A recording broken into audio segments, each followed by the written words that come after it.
গণমানুষের ৫ দফা বাস্তবায়নের দাবিতে রাজধানীর যাত্রাবাড়ি থেকে গাবতলী পর্যন্ত প্রায় ২০ কিলোমিটার সড়ক জুড়ে মঙ্গলবার ১৪ অক্টোবর বিশাল মানববন্ধন কর্মসূচি পালন করেছে বাংলাদেশ জামাতে ইসলামী। সকাল থেকে হাজার হাজার নেতাকর্মী ও সাধারণ মানুষ ব্যানার ফেস্টুন হাতে রাজধানীর গুরুত্বপূর্ণ সড়কগুলোতে অবস্থান নেন। বক্তারা অভিযোগ করেন, সরকার গণভোট ও জাতীয় নির্বাচন একই দিনে আয়োজনের মাধ্যমে একটি নির্দিষ্ট রাজনৈতিক দলের এজেন্ডা বাস্তবায়নের চেষ্টা করছে। তারা সতর্ক করে বলেন, যদি নভেম্বরে গণভোট এবং ফেব্রুয়ারিতে জাতীয় নির্বাচন অনুষ্ঠিত না হয় তবে জনগণ শান্তিপূর্ণভাবে প্রধান উপদেষ্টার বাসভবন ঘেরাও করতে পারে। আমরা আগে চেয়েছিলাম যে স্থানীয় সংসদ নির্বাচন হোক, নানা কারণে ব্যাখ্যা দিতে চাই না।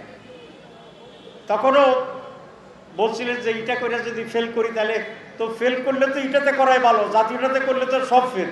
সরকারের ৪-৫ উপদেষ্টা একটি বিশেষ দলের পক্ষে সকল নিয়োগকে নিয়ন্ত্রণ করে নতুন করে যদিও নির্দলীয় সরকার প্রশাসনকে একটি দলের দলীয় সরকারে পরিণত করার চেষ্টা করছে।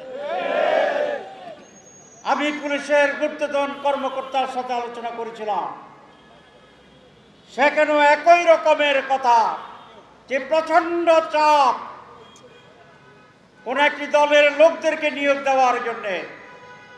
আমরা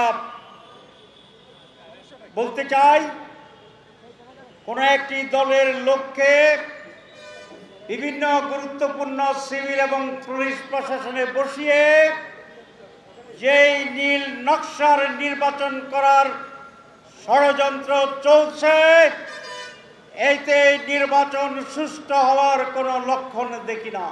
অন্যদিকে রংপুরকে প্রদেশ ঘোষণা এবং ৮টি বিভাগকে পৃথক প্রদেশে রূপান্তরের দাবি জানিয়েছে রংপুর প্রদেশ বাস্তবায়ন পরিষদ। সংগঠনটির পক্ষ থেকে বলা হয়েছে, বৈষম্যমূলক শাসন ব্যবস্থা থেকে মুক্তি পেতে প্রাদেশিক কাঠামো গঠন এখন সময়ের দাবি। মঙ্গলবার ১৪ অক্টোবর দুপুরে রংপুর মহানগরীর পাবলিক লাইব্রেরি মাঠ সংলগ্ন জুলাই স্মৃতিস্তম্ভ চত্বরে আয়োজিত সংবাদ সম্মেলনে এ দাবি উত্থাপন করেন সংগঠনের সভাপতি আমিন উদ্দিন বিএসসি। রংপুরকে প্রদেশ ঘোষণা করতে হবে। এই আগামীকালকে যারা করতেছেন জুলাই, তখন আমাদের বৈষম্য দূর করার জন্য রংপুরকে প্রদেশ ঘোষণা সহ 2 ভোট, এক ব্যক্তির 2 ভোট, প্রাদেশিক পার্লামেন্ট, প্রাদেশিক সরকার, কেন্দ্রীয় ফেডারেল সরকার এবং আমাদের শ্রেণী পেশার লোকের প্রতিনিধিত্বের দাবি নিয়ে আমরা আন্দোলন সংগ্রাম চালিয়ে যাচ্ছি। আমাদের রংপুরের 8টি জেলা নিয়ে রংপুরকে প্রদেশ বাস্তবায়নের দাবিতে বিগত 20 বছর যাবত আমরা আন্দোলন সংগ্রাম করে আসছি। আমাদের রংপুরের 8টি জেলার সামাজিক, অর্থনৈতিক, রাজনৈতিক, শিক্ষা, চিকিৎসা, চাকরি সহ বিভিন্ন দিক থেকে আমরা আজ চরম বৈষম্যের শিকার। ত্বরান্বিত করা প্রত্যয় রংপুরবাসীকে ধর্ম বর্ণ ভুলে গিয়ে একতাবদ্ধ হয়ে জোরালো আন্দোলন করার। কিন্তু দুঃখের বিষয়, সরকার রংপুরকে অদ্যাবধি প্রদেশ ঘোষণা করেনি।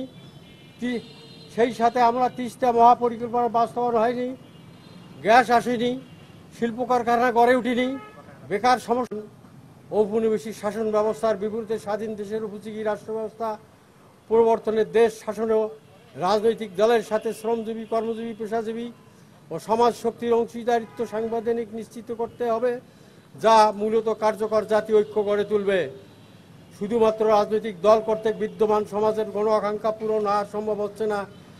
দলকেন্দ্রিক গণতন্ত্র চর্চার পরিধি আরও সম্প্রসারিত গণতন্ত্র করতে হবে, অর্থাৎ অংশীদারিত্বের গণতন্ত্র, পার্টিসিপেটরি ডেমোক্রেসি ভিত্তিক প্রজাতন্ত্র বিনির্মাণ করাই হচ্ছে ছাত্র জনতার অভ্যুত্থানের মূল আকাঙ্ক্ষা।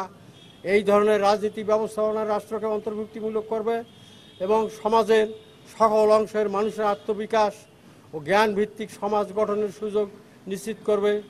জুলাই সনদ বাস্তবায়ন হলে আমরা নতুন ধারার রাজনীতি, নতুন বাংলাদেশ গড়বে।